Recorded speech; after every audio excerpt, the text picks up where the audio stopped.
Alright, welcome to another installment. This is going to be a big one, but there's a lot of really important information, so make sure you guys take your time. If you need to take a break during the video, that's fine, but you do need this information. Super important going forward. You're going to use it a lot in pre-calculus, you're going to use it a lot in calculus, so make sure you guys take note of any questions you have during the video as well. Email them to me and I will respond ASAP, I promise. Alright, so we're going to talk about what we started talking about last unit was with synthetic division, we can use that to factor our polynomials. So that's it. We can use division. Don't forget solutions are called x-intercepts, roots, or zeros. When using division, there's a zero. Remainder, we have found a perfect factor. So like in the last one, so I have it here. Remember I was talking about this one. I had a remainder of 0, so we had a perfect factor. We could find our solutions much more easily from it. If we want f of a, our remainder will be our answer. So that's just something kind of cool. So like in 2 units ago, let's see if I still have that. I do. Look at that. It's all folded up in the trash. So like if I wanted to evaluate x equals 4, I could actually use synthetic division to get the same answer. So that's just something cool. You don't have to use it. You can still just substitute in. So like if you wanted to know -2, you can still just put it in for x and you'll get the same answer. But I think it's kind of cool that if we do -2 and then 3, 0, -6, 4, I'll pull that down, 3 times -2 is -6, pull that down, -6 times -2 is 12, -6 and 12 make 6 times -2 is still -12, 4 and -12 is -8. So that will be your answer. So f of -2 would actually be -8. You would get the same thing if you just substituted in for the x values. That's all that part is talking about. Likewise, if you wanted to find f of 3, so if you put in 3, you have 3, 0, -6, 4. So you can pull it down. That's 3. 3 times 3 is 9. 0 and 9 make 9. Times 3 is 27. 21 times 3 is 63. And 67. So you would have f of 3 is 67. That could be helpful as well. I hope I'm making mistakes there. Let's see. I think that's right. I'm sorry if I'm not. Anyways, that's what you can use synthetic division for as well. It's not super important to use it, but it's there if you want. Alright, so the next part. This is really the important part. Determine the complete factorization of the following polynomials. So big, long, gross polynomial, I don't really want to factor that because I don't know how. So first thing that we can do is we can use our calculator. I'll show you on Desmos, since not everybody has a calculator. Those who do have a calculator, you can just type it in your calculator and see where it's crossing your x-axis. That's all that we really want to do. I'm going to make this bigger as well. I can't, hold on, I'm going to make the screen. There we go, make the screen bigger. Get out of the face. Alright, so let's see. We're going to graph. What am I graphing? Y equals x to the 4th. Gosh, I can't see anything. Get out of the way, arm. Ah! Alright, I'm sorry. I'm just going to look at it right here and type it. X to the 3rd plus 35 x squared. That's 50x. And plus 20. Alright, so we can clearly see all 4 zeros there. We can see 1, 2, 3, 4. That's funny. I didn't mean for that to happen, but that's funny. So the first 0 is 1, the second 0 is 2, the third 0 is 3, the fourth 0 is 4. So exactly in that order. But I'm going to show you a way to do it where we can only use 2 of the zeros. So say we're given that 1 is a solution and 4 is a solution. So let's use those and see what we can do. So if we're given x equals 1 and x equals 4, if I have those as solutions, what we can do, yes, you can plug it in your calculator and check in your calculator. So you should be able to factor these pretty easily, at least check your work pretty easily. But if I know this is a solution, what that means is I can factor it out using my synthetic division to divide it out of my polynomial. So if I factor out 1, I have 1 times 1 is 1, -10 and 1 make -9, times 1 is -9, That would be 26, so positive 26, so negative 24, negative 24, and 0. So I have a 0 remainder. So what's happened now is this is x cubed minus 9x squared plus 26x minus 24. So what I can continue to do, this 0 is still stuck in this x to the third. So what I would do is I would continue synthetic with my new polynomial. So I would be taking out a positive 4 now, so it should still have a remainder of 0. Hey, look at that, no monkey. So I have 1 times 4 is 4, and then negative 9 and 4 make negative 5, times 4 is negative 20, so that's 6, and that is 24, which has a remainder of 0. So I know that both of those are solutions. Again, if the remainder is 0, this is a solution, which we saw on our graph. We saw it equals at 1, and it equals at 4. Those are solutions, those are x-intercepts, those are roots, those are zeros. So now what I can do, I started with an x to the fourth. I'm going to factor this out, because now I know this is x squared, so I took out 1, 2 zeros, so this is x squared minus 5x plus 6. That will factor into x minus 3 and x minus 2, so I get the solutions x equals 3 and x equals 2. So there are my 4 solutions. So now looking at this, it says determine the complete factorization. These are the solutions, they're not the factors. So the factorization would be to put the solutions back in their factors. So here are the first 2 factors of x minus 2 and x minus 3. The other ones came from these zeros. Remember, to get 4, we had to have the factor x minus 4. To get 1, we had to have the factor x minus 1. This would be the complete factorization. This is what we are looking for when we say the complete factorization. They don't have to be in this specific order. It could say x minus 1 times x minus 2 times x minus 3 times x minus 4. It could be in any order. So just make sure you guys pay attention to what the factors are, more so more than where the factors are. All right, moving on. Same idea. So I'm going to take a second and I'm going to type in b real quick so I don't waste a ton of your video time. All right, so here we have it typed in. I see I have a 0 at negative 4 and I have it at negative 2. I'm not even going to check the other ones. I can see 1 and 3, but I'm not going to check them. All right, so negative 4 and negative 2. So I'm going to use those. So I know x equals negative 4 and x equals negative 2. So I'm going to do synthetic twice with the same 1. So if I have 1, 2, negative 13, negative 14, and 24, I can do synthetic once. It doesn't matter which order you pick them in, so you can do any order that you want. I could have done the negative 2 first, I could have done the 1 out here, I could have done the 3 out here. It makes no difference. They're all stuck in this polynomial. So if I pull that down, that's 1, that's negative 4, that's negative 2, that's 8, that's negative 5, that's positive 20, that's positive 6, that's negative 24. And again, if you have a 0 and you don't get a remainder of 0, go back and check your work along the way. Well, I don't know what I just said. Go back and check your work though. You should be getting a remainder of 0 as long as you have the solutions to the polynomial. All right, so if I continue, use any of your other zeros that you want. It really makes no difference which one you use. So here I'm going to use negative 2 because that was the other one I pulled. So I have still pulling down the 1. Now that's negative 2, so now it's negative 4. So now that's 8, 3, negative 6, 0 remainder. So my quadratic that I have left is x squared minus 4x plus 3, which will factor as x minus 3 and x minus 1. Right, so there's those 2 factors. Since I'm still just factoring it, I'm not even going to worry about listing the solutions, because I know I'm going to take the other 2 factors of x plus 4 and x plus 2 to write my solution. Right, so there would be my solution, completely factored. Right, even if you're looking at your graph and you're just taking the zeros, you saw all of these zeros, so you know 3 came from x minus 3, 1 came from x minus 1, negative 4 came from x plus 4, negative 2 came from x plus 2. Just make sure you're flipping the signs when you put them in the parentheses. All right, for C, I'm not even going to look at the graph, because this one I can actually factor by myself. So check it out. It has x to the 4th, and then it goes x to the squared. Just like when we are factoring, this number needs to be half of that exponent.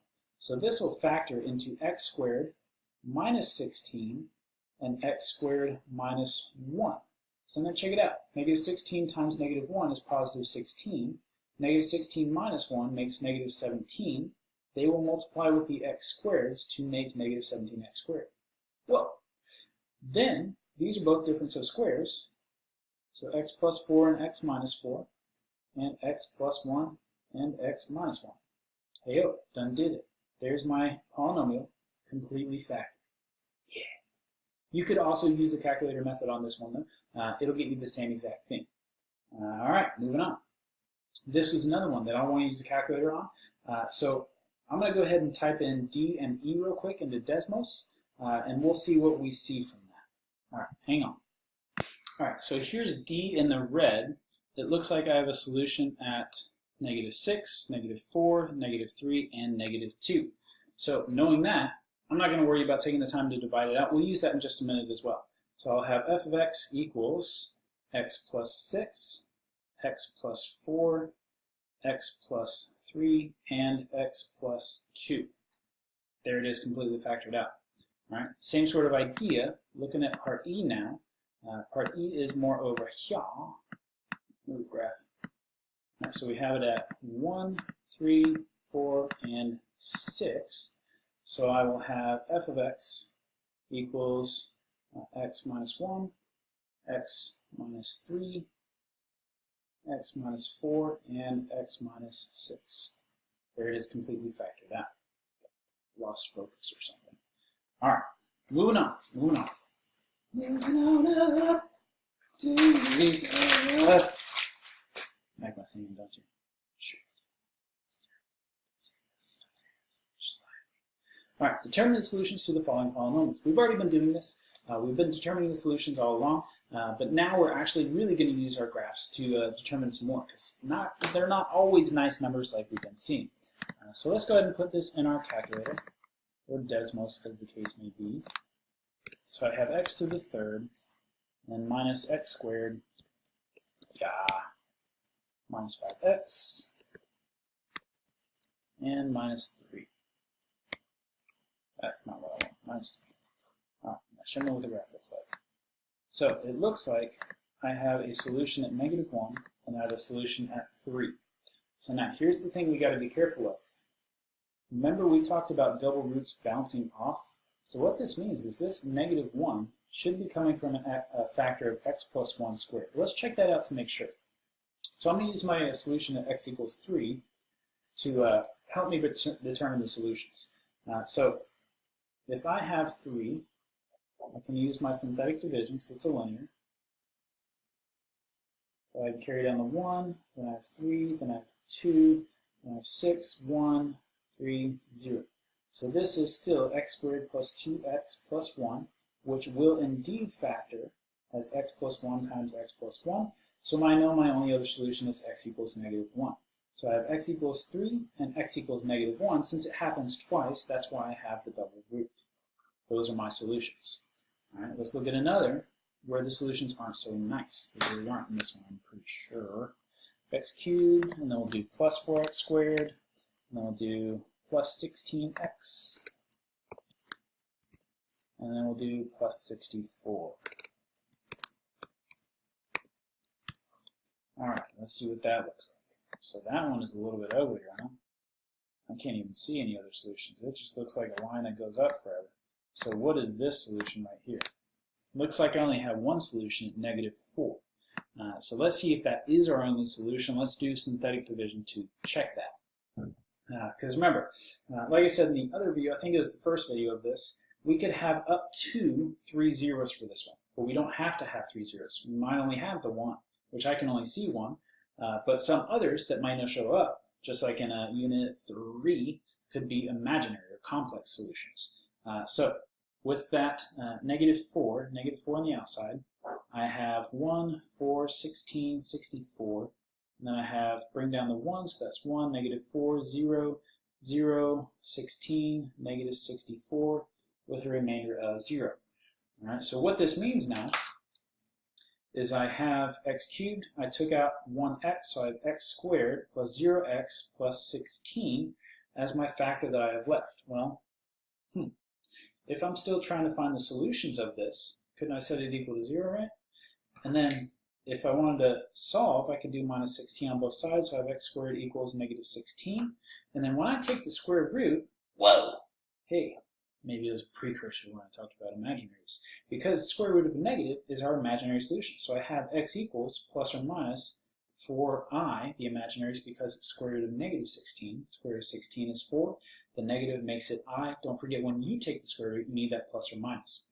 So there's two of our solutions, positive 4i and negative 4i. The other solution we found by looking at the graph, which was just negative 4. So be careful. Make sure that you don't just trust the graph. Make sure you actually check your solutions, because sometimes imaginaries will not show up on the graph. All right, let's look at part C. See what this does. See what I did there? Dad jokes. Dad jokes. I'm already practicing them though. My son's gonna hate me. It's gonna be perfect. Perfect. He's gonna dread ever being born into this family. Alright, so let's see what our solutions are. We have negative 5, we have negative 1, and we have positive 1. So let's make sure that those are our good solutions. Sometimes Desmos isn't always super accurate. So we have negative 5. And I only say that because sometimes Desmos over-rounds things. It's probably fine. Let's see, if we have 1, negative 5, 0, 0, negative 1, 5, 0. So now this is x squared minus 1, which I know, yeah, we'll factor as x plus 1 and x minus 1. So this gives me x equals negative 1, x equals 1, and x equals negative 5 as all three solutions. All right, moving on. So the last thing we're talking about in this one is called our rational root theorem. This was used way back in the day when scientists and mathematicians didn't have calculators to try to guess what the roots were. They kind of noticed these patterns that with any polynomial, ax to the n plus a bunch of other stuff plus some constant, that they could use this formula to figure out some possible numbers to check with synthetic division. So they knew if they checked it with synthetic division, just like we've been finding, the remainder is 0 all the way along. So P represents the factors of the constant, Q represents the factors of the leading coefficient. So it's really easy, and it's always, notice this plus or minus, it's always plus or minus those numbers. So here, the factor of my constant, it's just things that multiply to be 4. So like I have 1 times 4, I also have 2 times 2. So if I'm doing plus or minus P over Q, listing the possible rational zeros, it's just the numbers it could be, not necessarily the numbers it has to be. So if I have 1, 4, 2 divided by the factors of 6, I have 1 times 6 and 2 times 3, so I have 1, 2, 3, and 6. So now, to figure out what my zeros could be, again, it's not what they have to be. There's going to be a lot of possibilities. I'm going to divide everything by everything. So divide the 1 throughout, so I have 1 divided by 1, which is 1, 1 over 2, which is 1/2, 1 over 3 is 1/3, and 1 over 6 is 1 over 6, right? Then I'm going to go through and divide the 4 by everything. So I have 4 over 1 is 4, 4 divided by 2 is 2, 4 divided by 3 is 4 over 3, 4 over 6 is 2 over 3. Then go through and divide the 2 by everything. Now 2 divided by 2 is 2, that's already listed, so I'm not going to worry about listing it again. 2 divided by 2 is 1, so I don't need to list that again. 2 over 3 is 2/3, that's already there, so I don't need to list that. 2 over 6 is 1/3, that's already there, I don't need to list that. So it's the set of all of these numbers, plus or minus all of them. So I could have 1, I could have negative 1. Could have 1/2, could have negative 1/2. Could have 1/3, negative 1/3. 1/6, negative 1/6. 4, negative 4. 2, negative 2. 4/3, negative 4/3. 2/3, negative 4/3. So notice there are 1, 2, 3, 4, 5, 6, 7, 8. 8 possible rational numbers. And rational just means real. It's a number divided by a number, or it's just a whole number. That's all that means. But it is not square-rooted numbers. It is not imaginary numbers. But these are just possible rational zeros that it could be. So obviously, we only have up to 3 zeros. So not all of these are going to work. 1 of them could work, 2 of them could work, 3 of them could work, not anymore. We could have none of them work, and they're all like square root solutions or imaginary solutions. So it's just something that gave them a starting point. But that's what the rational root test is. That's all this is. So with ones like this, it's the factors of the constant. So get out of there, mouse. Sorry I didn't notice that before. P over Q. So factors the constant, so 1 and 17 over the factors of the leading term, so only 1 and 3. Right? So just 17, 1 times 17, 3, 1 times 3. So divide everything by everything, so 1 over 1 is 1, 1 over 3 is 1/3. 17 over 1 is 17, 17 over 3 is 17/3. Plus or minus all of these numbers. So my guess is they're going to give you a multiple choice, or not multiple choice, like a multiple pick thing. So make sure that you're looking for +1 and -1, +1/3, -1/3, +17, -17, +17/3, -17/3. Make sure you get all of those options. All right, last one we're looking at, and then we're done for this video. Sorry they've been so long, but it's just super, super important going into pre-calc. All right, so the factors of the constant, so the things that multiply to be 15, which is 1, 3, 5, and 15, over the factors that multiply to be the leading term. Make sure you pay attention that it is the highest degree as well. So 1, 2, 4, and 8. And then divide everything by everything. So 1 divided by 1 is 1, 1 over 2 is 1/2, 1 over 4 is 1/4, 1 over 8 is 1/8. All right, then I have 3's, so I have 3 over 1, 3 over 2, 3 over 4, and 3 over 8. And then I have the 5's, so 5. I have 5 over 2, 5 over 4, and 5 over 8. And then I have the 15, so 15 over 1. So 15, 15 over 2, 15 over 4, and 15 over 8. The whole time I was looking for repeats, but there were no repeats. So we just have a ton of possibilities because it's plus or minus all of those numbers. Crazy. But it's plus or minus all of them. So make sure that you guys are looking through your solutions. I don't want Apex to trick you. So be looking for those. All right. Hopefully this video helps. Please, please, please, as always, contact me. Let me know what questions you guys have. And I will talk to you all soon. Bye.